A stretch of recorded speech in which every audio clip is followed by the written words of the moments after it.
Hi hello everyone welcome to Raji home style. నేను మీ రాజేశ్వరి అండి. ఈరోజు రాజీ హోమ్ స్టైల్లో బ్రెడ్ మిల్క్ని ఏ విధంగా చేసుకోవాలో సింపుల్గా చూసేద్దాము. ఫస్ట్ ఆఫ్ ఆల్ నేను కొన్ని బ్రెడ్స్ తీసుకున్నాను. స్టవ్ పైన ఒక పాన్ పెట్టేసి కొద్దిగా నెయ్యిని కానీ బటర్ని కానీ వేసేసుకొని అది హీట్ అయిన తర్వాత దానిపైన 2 బ్రెడ్స్ పెట్టేసి చక్కగా బ్రెడ్స్ని అటు ఇటు 2 సైడ్స్ తిప్పుకుంటూ మంచి బ్రౌన్ కలర్ వచ్చేంత వరకు మనం వేడి చేసుకోవాలి.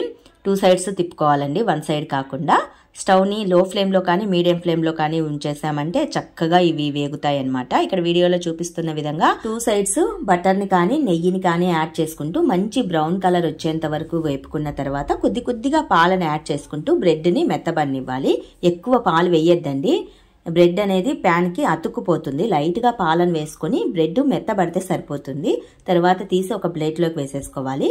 కొద్దిగా హనీని యాడ్ చేసుకుంటూ మనం టేస్ట్ చేయవచ్చు. చాలా హెల్దీ ఫుడ్ అండి. టేస్ట్ కూడా చాలా బాగుంటుంది, ఎందుకంటే పాలతో చక్కగా మెత్తబడి ఉంటుంది. పైగా హనీని కూడా యాడ్ చేసుకుంటాం కాబట్టి టేస్ట్ అనేది సూపర్ గా ఉంటుంది. పిల్లల దగ్గర నుంచి పళ్ళు లేని ముసలి వాళ్ళ వరకు అందరూ ట్రై చేయొచ్చు. చాలా బాగుంటుంది, టేస్ట్ అయితే సూపర్ గా ఉంటుంది. మంచి హెల్దీ ఫుడ్ ఇది. మరి మీకు ఈ బ్రెడ్ మిల్క్ ప్రాసెస్ నచ్చినట్లయితే మరికొన్ని ఇలాంటి వీడియోస్ కోసం వెంటనే మా ఛానల్ని సబ్స్క్రైబ్ చేసుకోండి. Please support my channel. Thank you.